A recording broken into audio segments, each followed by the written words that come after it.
বেশ কিছুদিন ধরেই খবরের শিরোনামে আছেন চিত্রনায়িকা মিষ্টি জান্নাত। মূলত শাকিব খানের সঙ্গে বিয়ের গুঞ্জন এবং শারিয়ার নাজিম জয়কে নিয়ে কড়া মন্তব্য করে সমালোচনায় রয়েছেন তিনি। এসবের মাঝে আরেক চিত্রনায়িকা তমা মির্জার সঙ্গেও বিবাদে জড়িয়েছেন মিষ্টি জান্নাত। এবার মানহানিকর মন্তব্য দেওয়ার অভিযোগ এনে মিষ্টি জান্নাতকে আইনি নোটিশ পাঠিয়েছেন তমা মির্জা। শুধু তাই নয়, ওই নোটিশে জনসম্মুখে ক্ষমা চাওয়া এবং 10 কোটি টাকা ক্ষতিপূরণ দেওয়ার কথা উল্লেখ রয়েছে।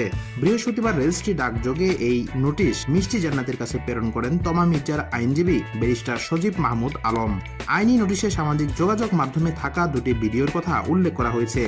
আপনার বয়ফ্রেন্ডকে বিয়ে করব না, তমা মির্জাকে খোঁচা দিয়ে মিষ্টি জান্নাত, এবং চেটে চেটে নায়িকা হয়েছেন তমা মির্জা জান্নাত শীর্ষক শিরোনামে এই দুটি ভিডিও ছড়িয়ে পড়েছে নেট দুনিয়ায়।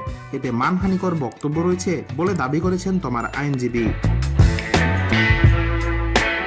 নোটিশে বলা হয়েছে, এসব বক্তব্যে সাংবাদিক ও দেশের জনগণের কাছে তমা মির্জার সুনাম নষ্ট হয়েছে।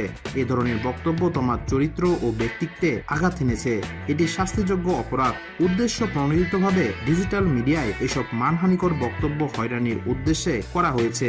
এতে 10 কোটি টাকার মানহানি হয়েছে।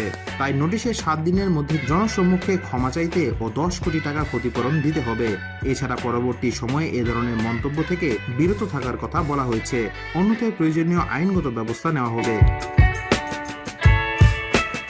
আইনি নোটিশ প্রসঙ্গে সম্প্রতি দেশের একটি গণমাধ্যমে তমা বলেন, আমার যা বলার এবং যা করার সেটা আইনজীবী করেছেন। শুধু এটুকু বলতে চাই, ছাড় দিতে দিতে বেশি বেড়ে গেছে। এসবে আর ছাড় দেওয়ার কোনো প্রশ্নই আসে না। বিন্দু মাত্র ছাড় পাবে না কেউ।